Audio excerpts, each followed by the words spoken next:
Today, we're breaking down the highest damage build paths for junglers, revealing why some items are best built early, while other items spike later on into the game. We'll reveal why some items are better on specific gods, and exactly how you have to change your playstyle in order to maximize the damage output of the build you've chosen, and how hidden item and god kit synergies might change the way you decide to build. I've specifically modelled 4 gods in order to get results that can be applied to any jungler. Let's get into it. First, let's quickly talk about assassins. We need to remember that strength items provide much more basic attack damage than intelligence items. This is why assassins deal less ability damage, but far more auto attack damage than mages. An assassin's power lies in weaving autos between abilities and auto-attack cancelling to maximise burst damage. Missing these auto-attack cancels drastically lowers your total damage, which makes assassins one of the highest execution classes. Just so you're aware, this is an auto-attack cancel.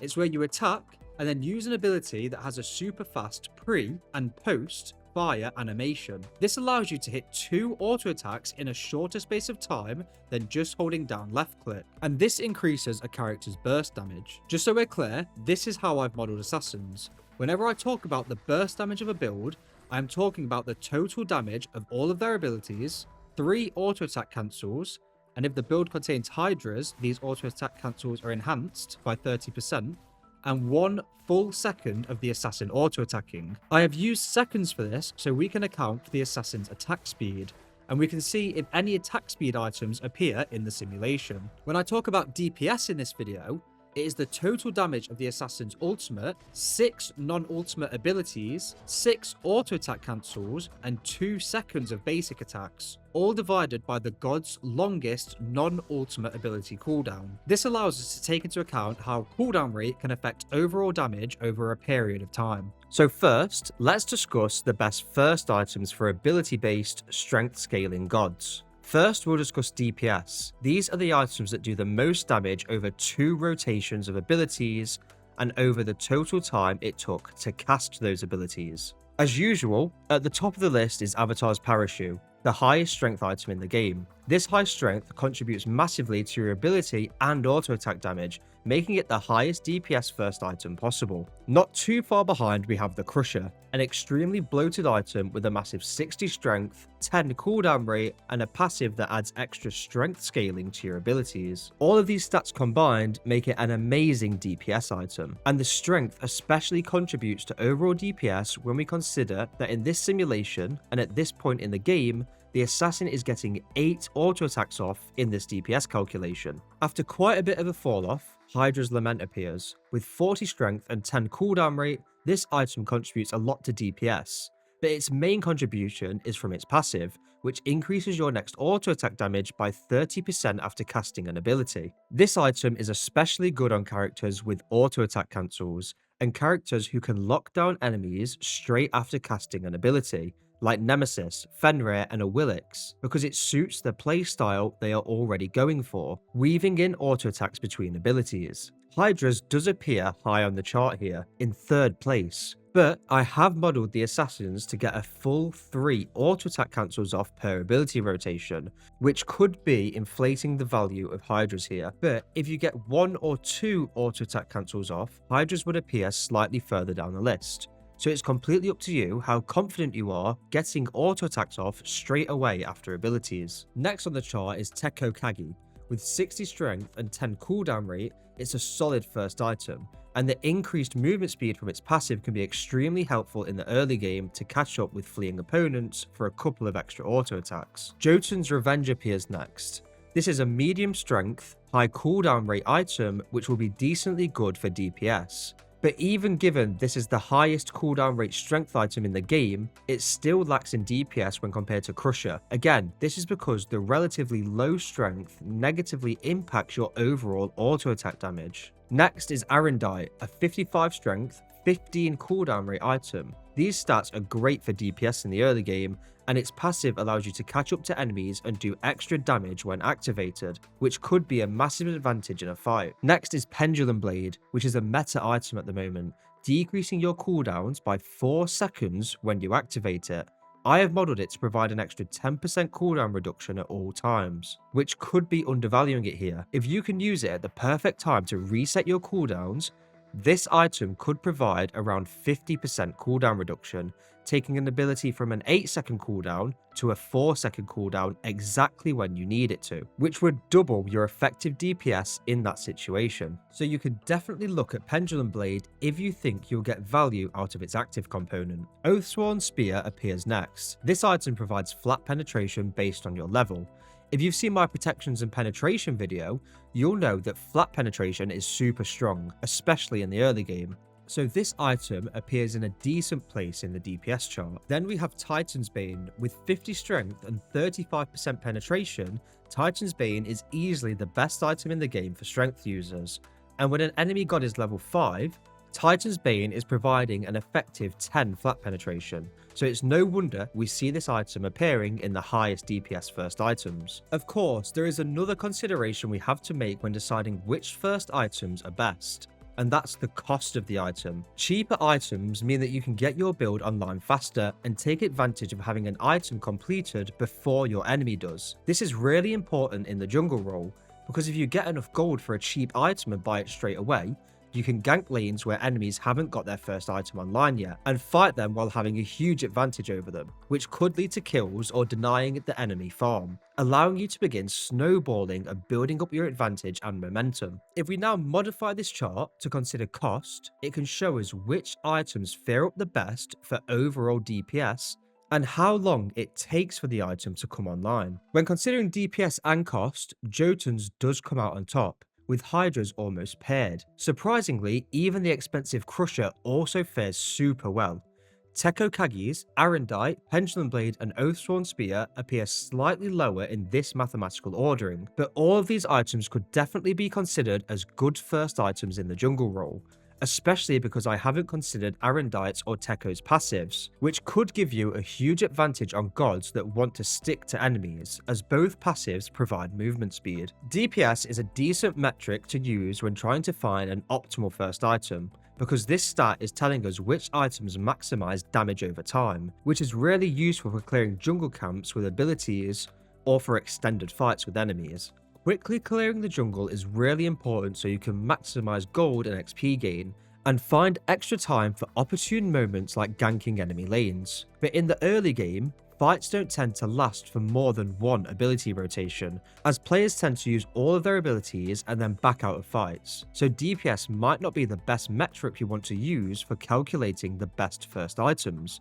So here is the top burst damage first items, the items that maximize the amount of damage you do over a single ability rotation with auto attacks added in. These items will maximize your ganking potential. If you can gank a lane and get one full rotation of abilities off, these are the items that will have the highest likelihood of you getting a kill, which might be what you're playing for in the jungle role. Again, of course, Avatar's Parachute is the highest burst damage item you can have as a first item by far. Then we get many items that are all really closely bunched together. Crusher has great burst damage with its 60 strength and passive. Then we have Oathsworn Spear, which greatly increases the damage of your abilities and auto attacks with its flat penetration. Then we have the expensive items like Titan's Bane and Heartseeker. Then Hydra's Lament, Avenging Blade, Tekko Kage's, Deathbringer, Beat Stick, and Tearfing. Of course, it's unrealistic to consider some of these items because of their cost. So let's change the graph to show the burst damage of the items divided by their cost, to get a more realistic picture of what items could be considered as the best first items. Once we run the cost analysis, there are two clear standouts in Oathsworn Spear and Hydra's Lament, but these items are definitely better on some gods and in some situations rather than others. For example, Hydra's has been modelled so that the god gets 3 auto attack cancels off, which is reasonable for a number of gods, like Loki and Nemesis, who can reliably get auto attack cancels off. But Hydra's will fall off if you throw an ability out without using an auto attack afterwards. Oathsworn reduces enemy protections after you hit them with an ability, which means it's best on gods who do not engage with their highest damage ability, because the first ability you use on an enemy doesn't benefit from Oathsworn's passive. It applies the passive, but doesn't benefit from it. Crusher is also definitely a good item when considering burst damage, even after considering its cost. with Avenging Blade and Tekokagis also coming in at somewhat decent. We also have Beat Stick appearing, which gives you 40 strength, but if you engage on a target first, this is increased by 75%, taking this item up to a massive 70 strength, which would easily make it the best burst and DPS first item for the cost in the game. It also provides up to 45 physical protection if you are not the first one to engage.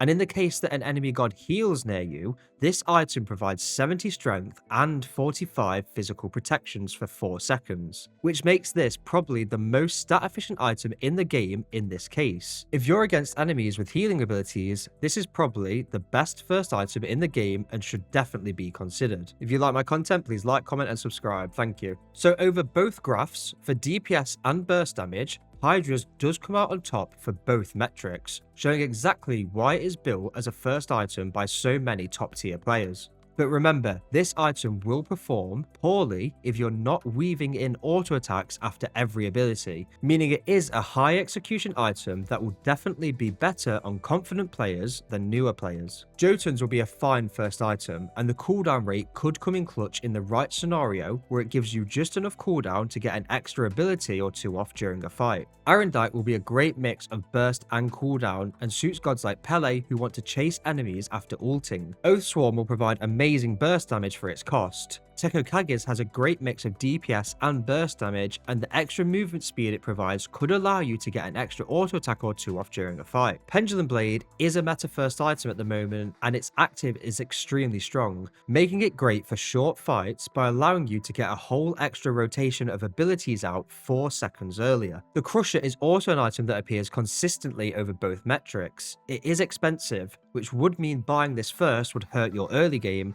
so it's definitely a risky first item to build. Beat Stick is definitely a strong first item and might be amazing on Awilix, whose passive pairs well with Beat Stick's passive, and this item is definitely a super strong first item against healers. Now we can move on to the best 2 item combinations for assassins, and we'll start with the highest DPS builds. So this graph is showing us the top 14 highest DPS builds when hitting squishy enemies at level 10. This graph is assuming you're ganking enemy squishies and fighting the enemy jungler, which I think is fine for this analysis, especially considering that we can already see anti-tank items here like Titan's Bane and Heartseeker. Let's run the power curve analysis. We can see the most cost-efficient DPS build is Jotun's and Hydra's Lament, but if we go back to showing just the DPS of the items, we can see it does appear relatively low on the graph. And remember, you need lots of Hydra's procs for this build to be viable. Next, we have 2 Crusher builds showing as being the most cost-efficient DPS builds possible, and these builds appear second and third on the graph, meaning they are the second and third highest DPS builds possible. And in fact, these 3 builds also appear really far up in this analysis, and they all contain Crusher. So from this graph, I'd say Crusher is a solid second item no matter what you have in your first item slot. If we look at the best burst combinations, we just get combinations of Avatar's Parachute, Heartseeker and Titan's Bane, which are far too expensive to consider as early game items. But we can see that late game items like Titan's Bane and Heartseeker are also super strong even in the early game, so maybe you could consider buying them if you go back to base with a lot of gold. To make sure we're not considering these super expensive items, let's instead look at the best burst damage builds when we also consider their costs. This graph is ordered left to right of the most cost efficient burst builds. Here, Oathsworn and Crusher does do more burst damage than Oathsworn and Hydra's, but the first combination is more cost efficient, which is why it is appearing first on the graph. Oathsworn and Hydra's Lament does appear as the most cost efficient burst combination of 2 items possible. This makes sense because both of these items are really cheap and both contribute a lot to your overall damage. Then we have Oathsworn and Crusher, which shows us just how good of an item Crusher is, appearing consistently in both DPS and burst damage calculations, even when you consider its high cost. Then we have a new item appearing, Barbed Carver, which lets you deal extra percentage damage on both your abilities and auto attacks. Each time you damage an enemy god with an ability, the enemy gains a stack of jagged wounds, which means your auto attack and ability damage is increased by 8% per stack. Notice how the enemy gains the stacks of jagged wounds, not the attacking god. So this effect means that you have to put all of your abilities into a single target in order for them to gain the full stacks of jagged wounds. This makes it a single target focused item and encourages you to all-in enemies. It also means that it's best on gods that don't engage with their highest damage ability first, because you have a 0% increase to the damage on your first ability, an 8% increase on your second, 16% on your third, and then the fourth ability you cast is the only one that gains the full 24% increase to damage. Meaning this item is best on gods where you engage with your weakest damaging ability, and then use your second weakest, third weakest, and then your most damaging ability once you have Barbed Carver fully stacked on the enemy. This could be particularly good on a god like Tsukiyomi, who could cast all of his abilities on an enemy and then ult for massive damage. Given all of this information, I have just modelled Barbed Carver at 1 stack all of the time, and it does appear in the top most cost efficient burst builds. But if you can get the full value out of this item, I'm pretty sure this is probably one of, if not the, strongest item in the game, and might even be good on mages who can keep it stacked on enemies. But I'm not too sure about this. It all depends how efficiently you can stack it on enemies. We can also see Transcendence beginning to appear, and it only has 30 stacks here, so Transcendence is a solid pickup, especially for the price, once you get to 30 stacks. But your early game will suffer if you buy this item first, which is what this graph is assuming. Now here is a new graph. I've had to develop some kind of mathematical formula in order to try and display the best items for ability-based gods. With ADCs, it was simple to calculate build order, because we only cared about DPS and cost. But with ability-based characters, we care about DPS, burst, and cost, which makes a mathematical analysis infinitely more complicated. How do we determine a best build over these 3 different metrics? I've made a formula for a weighted average that takes into account burst, DPS, and cost. It weighs burst damage at 40%, DPS at 30%, and cost at 30%, and orders the builds based on these 3 metrics. So according to this formula, the best build is Hydra's and Oathsworn, being the best average 2-item combination when trying to consider burst, DPS, and cost. I'm cycling this graph over DPS, DPS over cost, and burst over cost, so you can see how these item pairings fare up when compared to each other given these different metrics. I'm not sure how best to weigh this formula. Should it value DPS, burst, or cost efficiency the most? And by what weighting? If you have any ideas, I'm happy to hear them in the comments. I don't have all the answers, I'm literally just learning all of this along with you guys. So any input or feedback would be really valuable. In my opinion, all 15 of these item combinations seem absolutely solid, so you can choose whichever one you prefer and whichever one suits the god you're playing the best. For 3 item combinations, I mainly want to focus on the top builds when using the new mathematical formula, but let's quickly look at the top DPS builds just so we're aware. Again, I've ordered these from left to right on how cost efficient the build is, so the most cost efficient DPS build is Hydra's, Crusher, and Jotun's. And then for the rest of the list, we have combinations of Hydra's, Jotun's, Crusher, Oathsworn, Transcendence, Pendulum Blade, and Arendite. So these are the builds you should be going for if you want to maximize cooldown on the god you're playing. For the top burst builds, again, this is the top 12 most cost efficient burst builds. Transcendence is appearing in a lot of these builds because it is now fully stacked and so providing a lot of strength. But if you build Transcendence, you will be sacrificing your early game power curve. For the highest burst damage builds, you want Transcendence, Oathsworn, Hydra's, Heartseeker, and Titan's Bane. Barbed Carver also appears twice here, but like I said, this could be one of the best items in the game if you use your abilities in the optimal order. Now using the new mathematical ordering, which tries to balance DPS, burst, and cost, these are the item combinations that are spat out.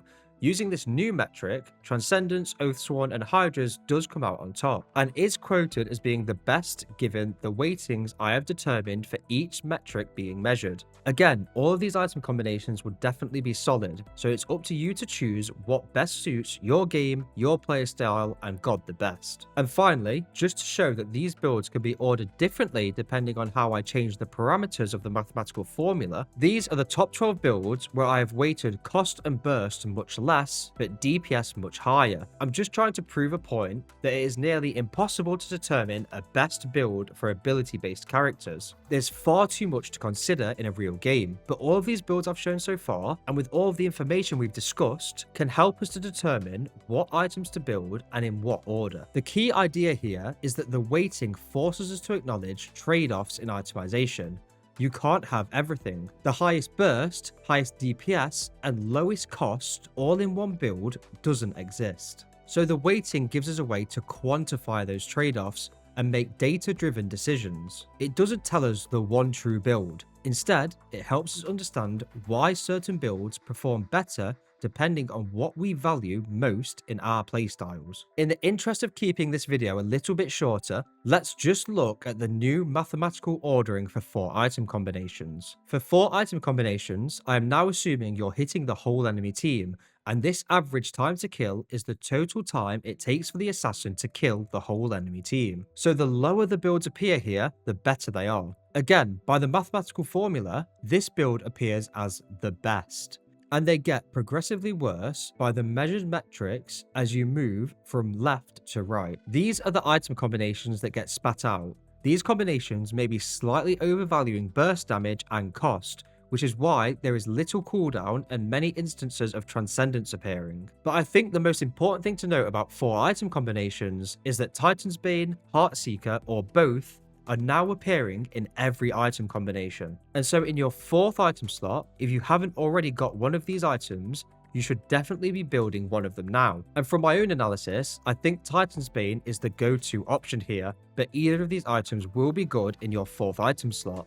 But both could also be built earlier if you can afford them earlier in the game. Just to prove my point about buying either Titan's Bane or Heartseeker in your 4th item slot, here is the top builds that weigh DPS more than burst and cost. And as you can see, Titan's Bane or Heartseeker, or both, all appear in the top 10 item combinations when ranked like this. When we look at 5 item combinations, we can see Heartseeker and Titan's Bane in every combination, meaning these items should appear in your 4th and 5th item slots. But if you want the best 4 item power spike, you should be buying one of these items earlier in the game, if the match permits it. We can also see quite a few instances of Jotuns appearing now, which means cooldown is beginning to get more value in this specific mathematical ordering when you already have the core burst items online. So overall, when it comes to build order, you can choose any of these items first depending on your god and your matchup. But my personal favourites would be Hydras, Arendite, Oathsworn and Beatstick if they have healing. These items will provide you with great burst damage and are relatively cheap items, especially Oathsworn. From this analysis, I think Crusher is an ideal second item. With high strength and cooldown rate, it pairs really well with any of the optimal first items. For 3 items, Hydras, Jotuns, Oathsworn and Crusher will be fine in your 3rd item slot if you don't already have those items. For your 4th item, you need Titan's Bane or Heartseeker undoubtedly. They are the 2 strongest items in the game. And for 5 items, you need to buy whichever of Titan's Bane or Heartseeker you didn't buy. Finally, we can move on to the best late game builds. And we'll start with a standard assassin, the one that I used for the first section of this video and has average stats, abilities, and auto attack cancels. We can use this information and apply it to all typical strength scaling ability gods. I've modelled both Bumba's Hammer and Bumba's Spear, but both of the builds for the starter items came out pretty much identical. So I'm only going to show you the Bumba's Spear builds, but you can also build Bumba's Hammer if you like. If we look at the highest DPS builds, or in other words, these are the builds that kill the whole enemy team in the fastest time. These are the builds you should look to go if you want to maximize your cooldown reduction while still dealing really good damage.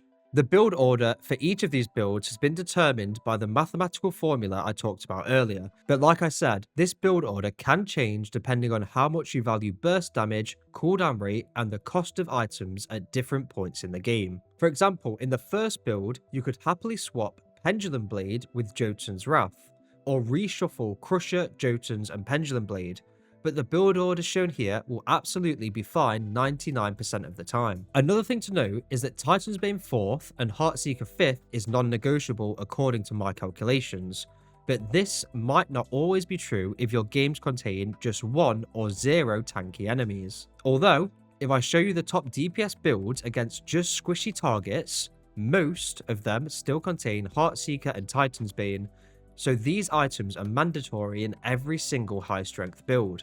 If you like my content, please like, comment and subscribe. We can see a good mix of the items we've already seen, and Crusher appears in all of these builds. If you're building for DPS or burst damage, you also need Crusher in your build. So the 3 mandatory items are Crusher, Titan's Bane and Heartseeker, and you can happily shift the other items around in your builds like Hydras, Jotuns, Arendite, Pendulum Blade and Avatars depending on which items you like the most. If we move on to the top burst damage builds, we can see that crit has absolutely taken over. This does make sense, as I have allowed the assassin to get 3 auto attack cancels and 1 second of basic attacks off per ability rotation. I also want to say that in this simulation, both the enemy solo laner and support do have spectral armor, and crit is still appearing in the top burst damage builds. Does this mean crit is good? I don't really think so. These builds are severely lacking cooldown reduction, and building Rage will severely disrupt your power curve when you buy it, because you have to stack it before it becomes efficient. But if you can manage to get these builds online, they are the ultimate one-shot builds, as long as you can get lots of auto attack cancels and auto attacks off in between your abilities. The issue I've had with just showing the top burst and top DPS builds is that there are literally thousands of builds that sit in between being the top burst and top DPS builds. Builds that are just averagely good at both DPS and burst. In my majors video, I didn't really mention this, that there are lots of builds that are viable that I'm not showing. So in this video, we'll use the new mathematical formula to try and show some of the builds that are average between both burst and DPS. Here are the builds that have been passed through the mathematical formula to value burst damage and DPS at 50% each, and it doesn't consider the cost of the builds. The top build is a good mix of burst and DPS, but you could happily swap out Oathsworn or Avatar's Parachute for another cooldown item like Pendulum Blade or Jotuns if you value the cooldown. And here are the top builds that value both DPS and burst, but also contain no crit chance. We can see that in these builds we can squeeze in more cooldown rate and so have really good burst damage and DPS.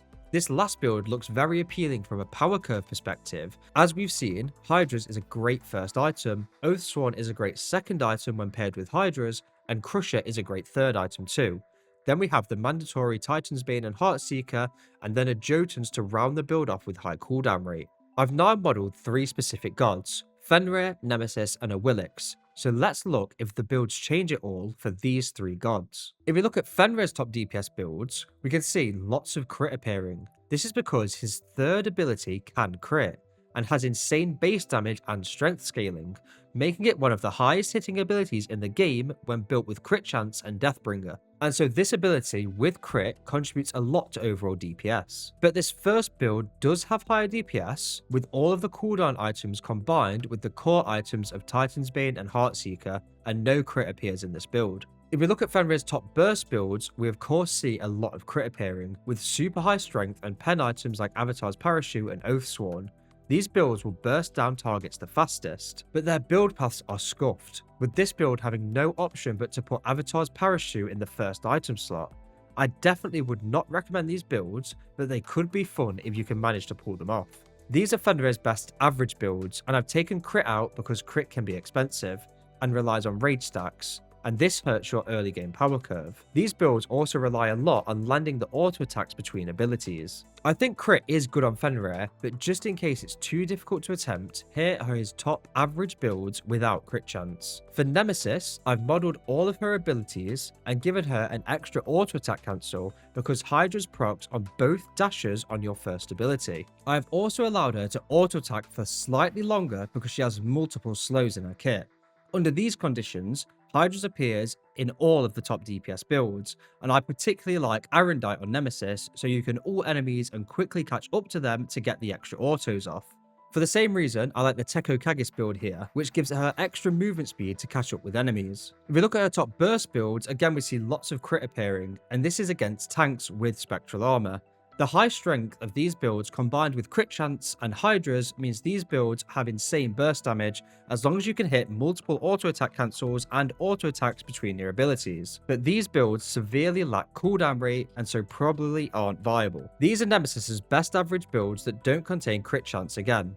I thought that maybe, given that I allowed her to auto-attack for longer than a standard god, we might get some auto-attack items appearing, but that didn't happen. The only thing to note is that Hydra's becomes essential for Nemesis if you are hitting all of the auto-attack cancels. Of course, you can swap out Oathsworn, Transcendent, or Jotuns in the builds for Pendulum Blade if you like. The last god we'll look at is Awilix, and I'm just showing you her top average builds, because there isn't much interesting about her builds. You can build Hydras, Oathsworn, Arendite, Jotuns, Crusher, Pendulum Blade, and any of the other core items, and you'll be building Awilix optimally. As for the assassins I haven't mentioned, like Hunbats, who will be good with the high cooldown builds, so you can get lots of ults off and burn enemy beads, Kali is best built like an ADC, so see my ADC video if you want to learn how to build her. Loki should build the Hydra's builds we've seen throughout this video. Pele will be good with the Arendite builds we've seen so far, and could also utilize Barbed Carver well. Susano values the high cooldown builds and should build Hydras every game. Thanatos, Thor, and Tsukiyomi can all follow these builds too. And that's everything from me. If you have any questions, please ask. I hope you enjoyed, and remember, don't guess, do the math.